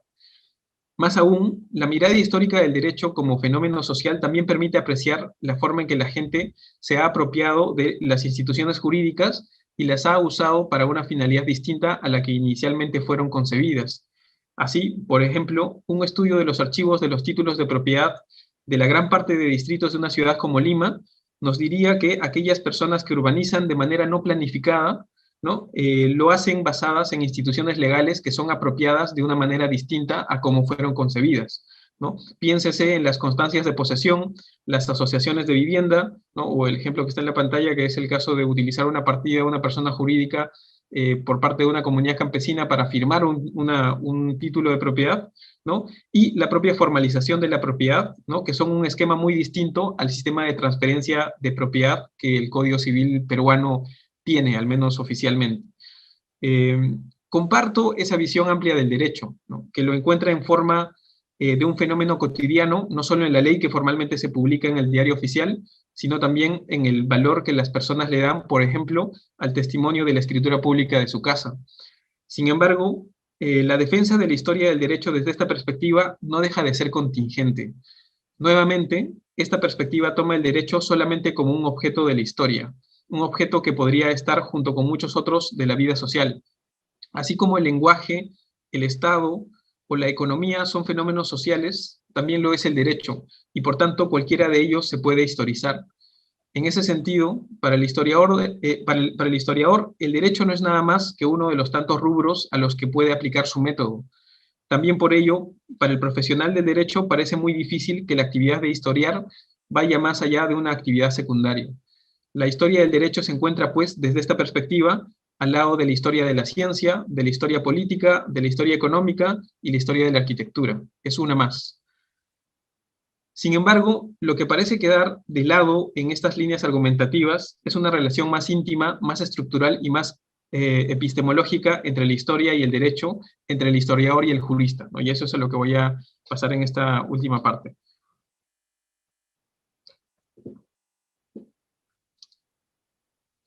La historia y el derecho tienen una relación única debido a que el paso del tiempo genera conciencia de juridicidad. Ese es el punto central, ¿no? Lo repito de nuevo. La historia y el derecho tienen una relación única debido a que el paso del tiempo genera una conciencia de juridicidad. La relación de la historia con el paso del tiempo es superflua de desarrollar, pues se encuentra en el corazón mismo de la disciplina. Más difícil es, naturalmente, responder la pregunta de por qué el historiador mira hacia el pasado. Seguramente puede haber distintas razones que se esgrimen para ello, ¿no? Pero lo cierto es que el historiador, entre todos los científicos sociales, es quien trata de manera más cercana el pasado, el transcurso del tiempo. Esto además no lo hace como un mero consumidor del conocimiento del pasado, sino como el productor de dicho conocimiento a través del trabajo con fuentes primarias. Lo que me pregunto a continuación es cuál es el rol que juega el tiempo en el derecho, si es que alguno. Hace algunas décadas, cuando Arguedas hacía su investigación doctoral en algunos pueblos del interior de España, se sorprendía, y este es un material, una fuente a la cual llegué justamente gracias a Hans Cuadros, que también está presente en la mesa.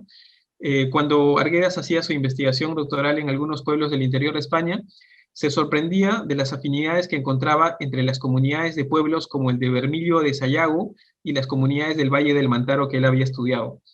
Uno de los fenómenos que observó fue la manera en que se trataban las tierras comunes, el común, en esos pueblos. Se trataba de zonas en las que el cultivo se hacía de una manera notoriamente menos productiva que en los terrenos de los miembros del pueblo.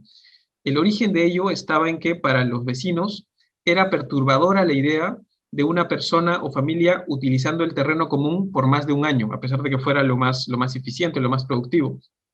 Ello debido a que, aunque todos supieran que se trataba de terrenos comunes, la inercia temporal respecto de las acciones de una persona dota de un casi espontáneo sentido de juridicidad a las acciones de esa persona. Ese espontáneo sentido de juridicidad, lo más opuesto que existe a la visión positivista del derecho, es el lugar en el que se unen, en mi opinión, la historia y el derecho. Lo descrito no es una acción o una interacción totalmente extraña al derecho. Por el contrario, se puede decir que hay cierto consenso en considerar como una de las fuentes del derecho a la costumbre. Así, aunque con mucha limitación, residualidad y hasta temor, un jurista considerará que una conducta pública y repetida puede tener una connotación jurídica. No está escrita en ningún lugar la obligación de hacer cola para entrar a un restaurante, pero es una regla jurídica que hasta la más caótica de las ciudades peruanas respeta. Interesantemente, la condición que se suele requerir de las prácticas repetitivas para pasar a ser consideradas dentro del castillo de naipes del sistema jurídico es que estén revestidas de una conciencia de obligatoriedad o de una conciencia de juridicidad, ¿no? Por ejemplo, la creencia de que es una regla a cumplir la de no adelantarse en la fila de personas. La pregunta es entonces cómo se forma esa conciencia de juridicidad y de dónde proviene ese sentido de obligatoriedad. ¿Cómo se forma ese elemento? Parece que uno de los componentes de la respuesta a esa pregunta es el tiempo. Junto con otros sutiles elementos como los ritos y ceremonias, uno de los elementos que forma esa conciencia de juridicidad, por lo general de manera muy progresiva, es el paso del tiempo. Esto en muchos casos no solo a falta de una norma formal, sino en contra de una. A medida que se van repitiendo los actos, a medida que se va generando una anterior ocasión en que se hizo algo de determinada manera, ahí parece ir construyéndose el derecho en su sentido más puro o en su sentido más impuro, dependiendo de cómo se vea, ¿no? Es evidentemente una referencia a la teoría impura del jurista Diego López. Este es evidentemente un punto que requiere una aproximación empírica más trabajada. Es necesario hacer un recuento, ¿no? Y esto es un trabajo que habría que hacer con un trabajo mucho mayor, no solamente en un ensayo. Es necesario hacer un recuento de aquellos espacios en los que se forma una creencia en la obligatoriedad, o al menos un sentimiento de juridicidad, solo por las repeticiones. Pero en esto se encuentra la razón de que cuando se trabaja cualquier documento jurídico, ¿no? Ya sea cualquiera de los que tienen en la pantalla, ya sea un contrato, un oficio, un escrito o un proyecto de norma, lo primero que siempre se utiliza es un modelo. No es solo un tema de practicidad, probablemente en buena parte lo es, pero no es solo un tema de practicidad, es usualmente también un tema de validación y de confianza de que el acto que uno está realizando,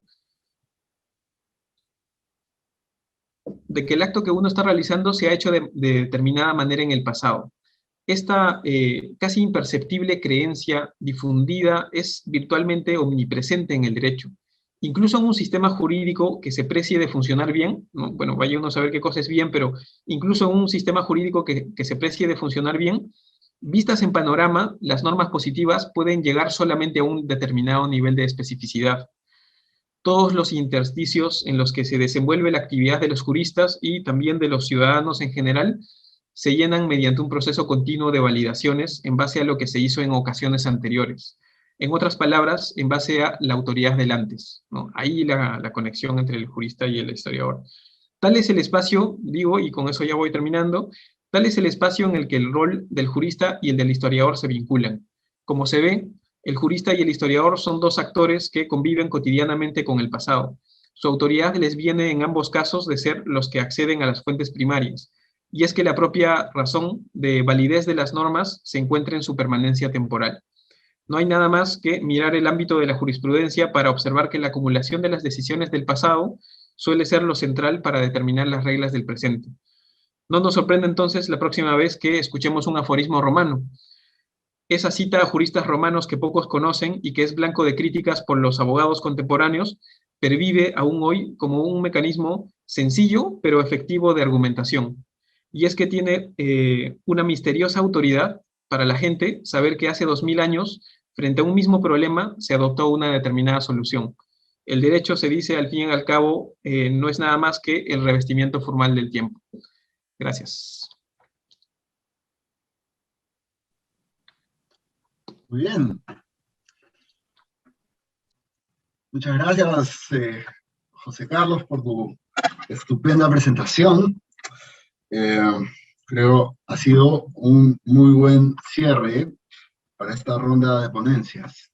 Bien, según el reloj, todavía tenemos 20 minutos para preguntas y comentarios. Así, bueno, por favor, siéntanse primero completamente libres de preguntar lo que estimen a cualquiera de los ponentes. Aquí no sé si alguien se da porque alguien levanta la mano o quizás,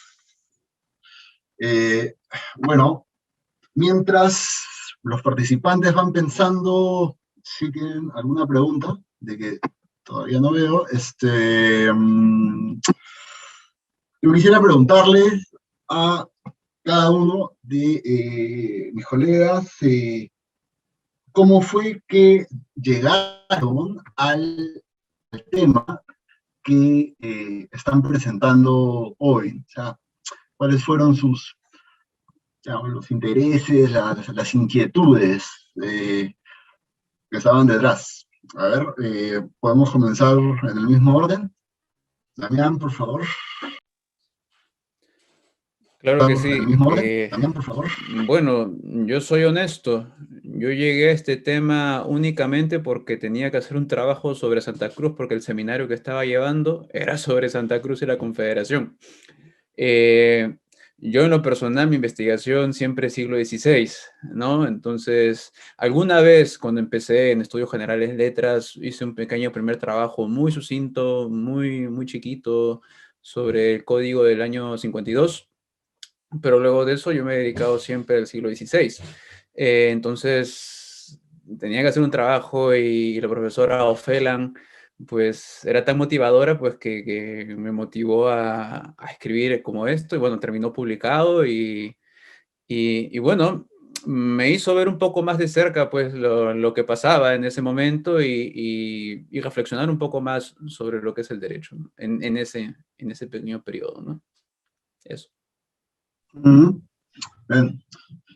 Hans, Ok. ¿qué es lo que estaba detrás de ver esta construcción jurídica de la categoría del indio? Por favor. En realidad, esto viene en mi tesis de pregrado, cuando tenía que hacer una tesis sobre derechos lingüísticos, que era un aspecto que me importaba bastante. Sin embargo, además de que ese era el aspecto central, digamos, de mi investigación, quise tocar un caso, ¿no? Entonces, coger un caso en materia de derechos lingüísticos era muy difícil, porque es algo que casi no se discute. Recién el Tribunal Constitucional, hace aproximadamente 5 años, ha resuelto un caso sobre derechos lingüísticos, y es como un paradigma, ¿no?, en esta materia, y que a partir de eso comienza realmente a hablarse en términos jurídicos en serio. Y más que los términos declarativos, que ya se viene hablando de la lingüística. Entonces cogí el caso de un personaje que me parecía adecuado, ¿no? En este caso era Arguedas, y al leer las obras antropológicas de Arguedas, no las literarias, encontré en efecto que le hacía mucho énfasis en el aspecto histórico, ¿no? Y además, pues, mi asesor era un historiador del derecho en la tesis, y entonces obviamente iba a tener un capítulo de historia del derecho. Entonces, cogí el caso de la narrativa de Arguedas, hizo un análisis del discurso, y luego de eso, para ubicarme histórica y temporalmente, histórica y espacialmente en el contexto, hice pues una primera parte del capítulo 1 vinculada a toda esta construcción jurídica de que en Arguedas estaba, digamos, reclamando, ¿no?, mayor participación política, que si en primera instancia eran los llamados indígenas, en realidad eran los quechohablantes. Porque si hacemos una continuidad histórica, que es como se debe hacer, y no, pues, no como de manera atemporal se considera el indio, no, en realidad no estamos hablando de un indio, sino estamos hablando de los quechuahablantes que han estado excluidos digamos, de los grupos de poder más importantes en aspectos jurídicos y políticos del país. Y por ello es que llegué a analizar, ¿no?, el ámbito histórico-jurídico de estos grupos vinculados a los aspectos culturales bueno, que finalmente me sirven para analizar con mayores insumos, ¿no?, el caso de Arguedas y su discurso sobre el reconocimiento de las lenguas, ¿no? Eso sobre todo. Muy bien. Ahora sería José Carlos, ¿qué es lo que estaba detrás de la autoridad del antes? ¿Por qué consideras que, bueno, tiene esta importancia como efectivamente lo has podido demostrar, ¿no?, convincentemente?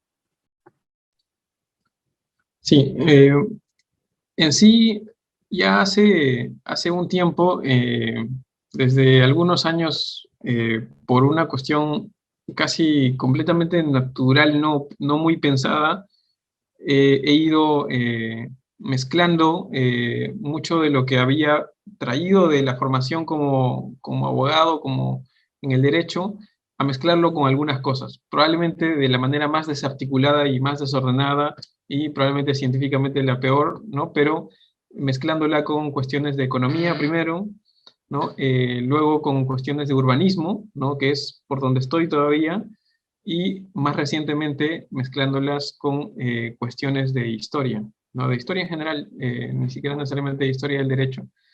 Pero probablemente no haya una cuestión solamente casual en ello, sino también una idea o un enfoque de ver los problemas sacándonos esa bien artificial, en muchos casos, división de las disciplinas, en la cual, claro, tenemos que pertenecer a un departamento en la Universidad Católica o tenemos que postular a un doctorado que va a ser de algún tipo de universidad en algún tipo de facultad.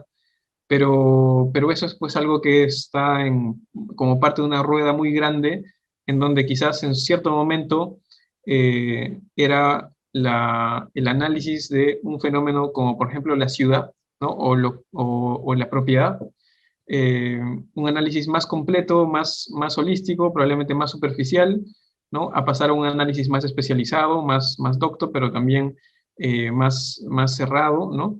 Y yo creo que en esa rueda o en ese péndulo, tengo la impresión de que en estos tiempos estamos volviendo en ese péndulo a regresar a miradas o intereses un poco más interdisciplinarios, no sé cuán ordenadamente, pero creo que en eso estamos. Y esa es una reflexión que he estado teniendo en general de varios temas, y creo que un buen ejemplo de ese tipo de interacciones entre disciplinas es la de la historia del derecho, ¿no?, o la relación entre la historia y el derecho. Entonces, eso es algo que creo que está dando vueltas harto en los temas que estoy investigando.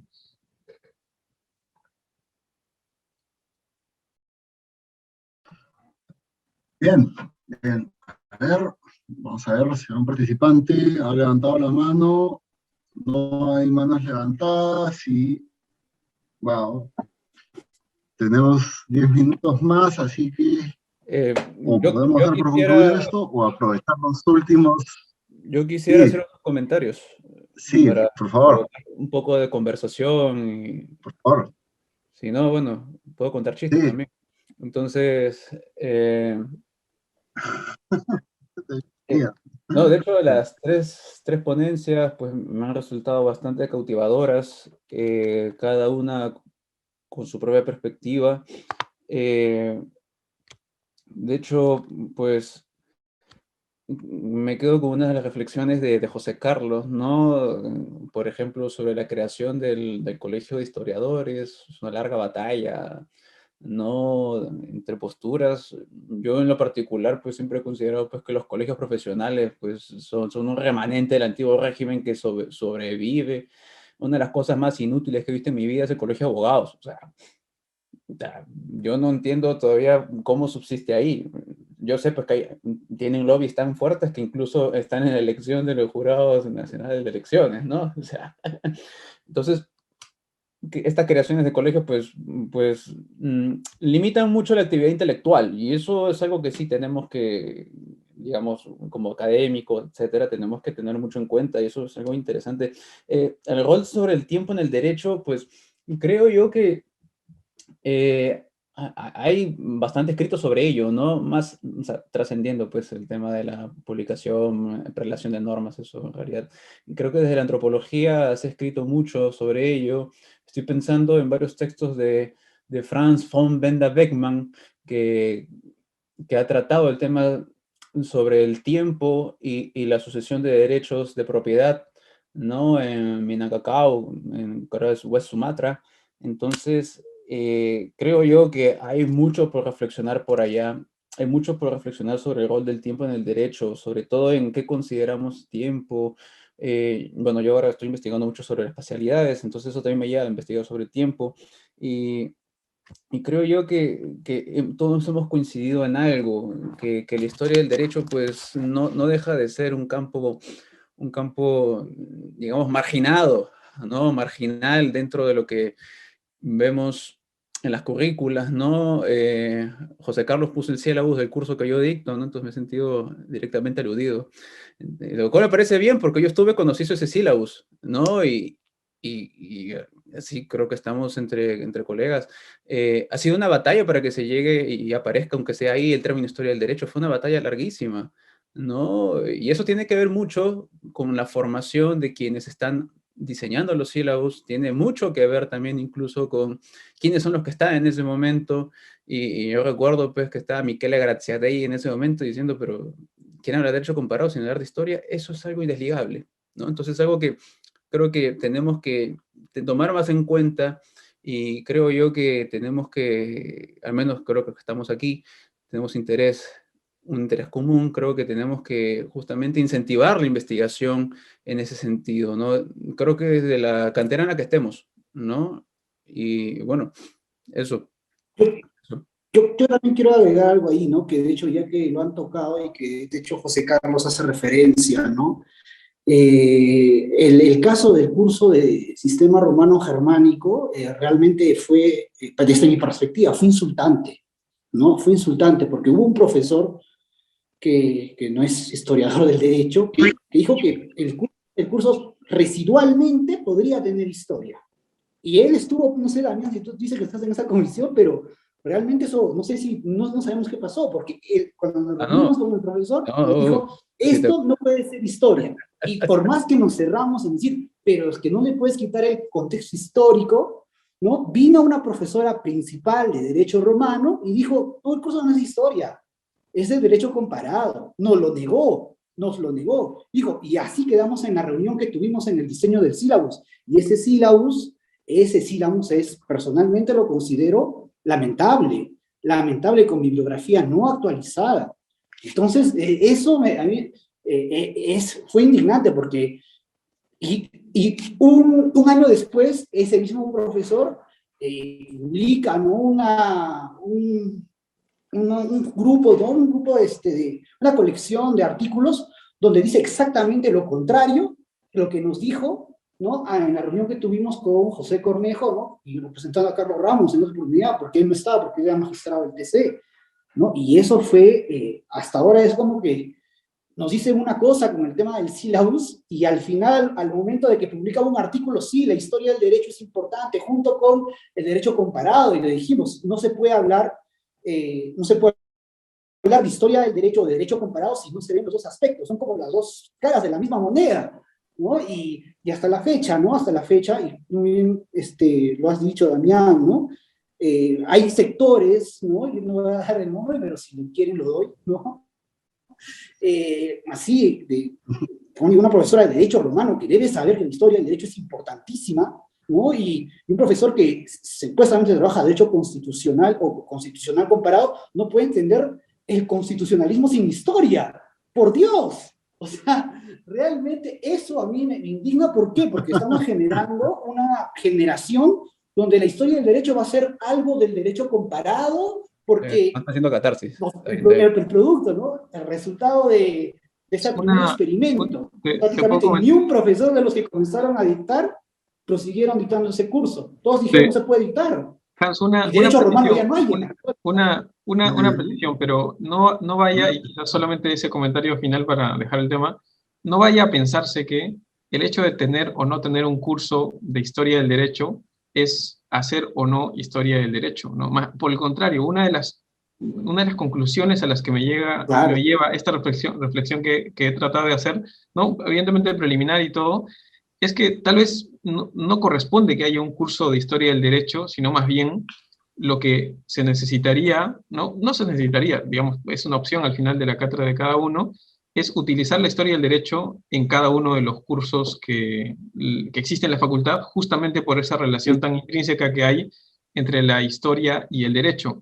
Entonces, si algún curso podría haber, podría ser tal vez un curso que te enseña metodología de revisión de fuentes y demás, pero que pelear porque haya un curso de historia del derecho, un curso que contenga componente de historia del derecho, podría ser quizás no la batalla correcta, si es que en eso parezco escucharte de lo que mencionas. Así que bueno, solamente eso. Ok. Bueno, Bien. Aquí hay coincidencias, discrepancias de matices muy interesantes. En general creo que todos podemos coincidir que la hay una mano comprensión levantada. plena del derecho tiene una faceta histórica que es indispensable. Sí, hay una mano levantada de Cristian Sánchez. ¿Qué tal? A ver, Muy buenas tardes. sí, Cristian. Tenía una Sí. pregunta para las personas que están haciendo hoy día las ponencias. Básicamente lo que estoy haciendo es un estudio referido a lo que es la génesis del Estado republicano en el Perú. Y lógicamente me lleva a los primeros documentos normativos. ¿Qué tan importante ustedes consideran, ya partiendo del punto de vista entendible de lo que es, ¿no?, la relación intrínseca entre derecho y la historia es innegable? En este contexto de un bicentenario, ¿cuál sería esa reflexión entre la génesis del Estado republicano en el Perú en 1821 a cómo ustedes observan al país desde el punto de vista jurídico en estos 200 años? Gracias. Bien, sí, antes que cualquiera responda, solo decir que nos quedan unos 2 o 3 minutos máximo y quizás se puede desconectar todo, terminar la sesión. Así que, bueno, pueden hacer, por favor, respuestas telegráficas o como estimen, pero bueno, considerando esta limitación. Si alguien quiere responder, ¿no? No sé si alguno de los compañeros quiere responder primero. Bueno, yo creo que para responder esa pregunta, pues hay que ir al archivo.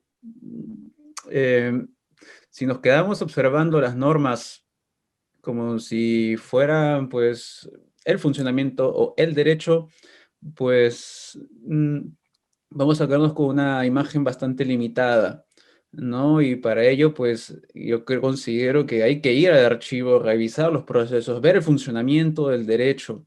Y con ello, pues, vamos a darnos cuenta si es que realmente hay continuidades en estos 200 años o si es que han habido quiebres y en qué sentidos, ¿no?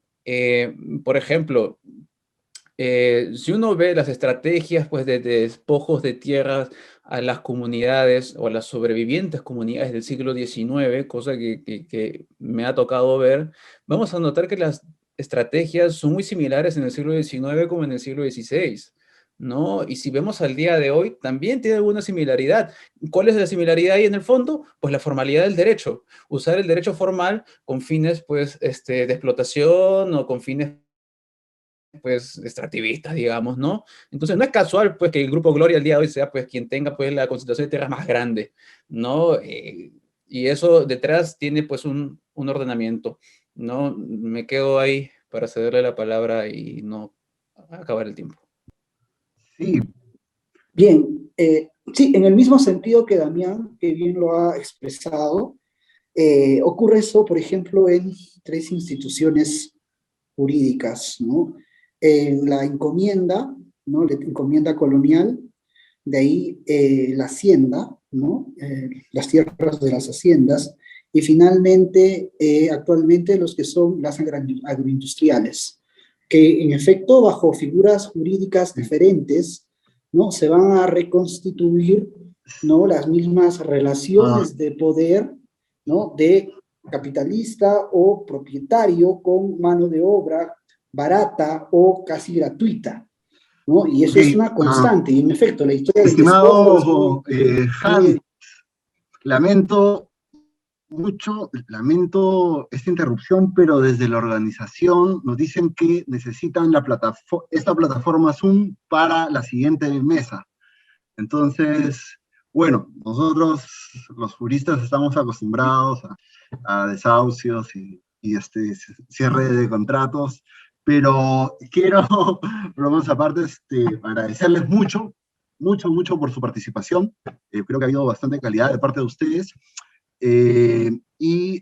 Por supuesto, a los organizadores por este evento y haber insertado la historia del derecho en nuestro bicentenario. Así que, muchas gracias a todos.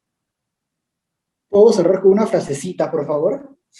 ¿Una frasecita? Y bueno, cuando San Martín se retira, ¿no? Le dice al Congreso, si ustedes no manejan bien su democracia, habrá una fuerte apego a los militaristas, ¿no? Parece que eso se sigue repitiendo hasta estos años. Estimados, muchas gracias. En nombre del Proyecto Especial Bicentenario les queremos agradecer por su tiempo, por su dedicación y por esta excelente mesa. Muchas gracias, pero nos tenemos que despedir. Será hasta la próxima oportunidad. Gracias.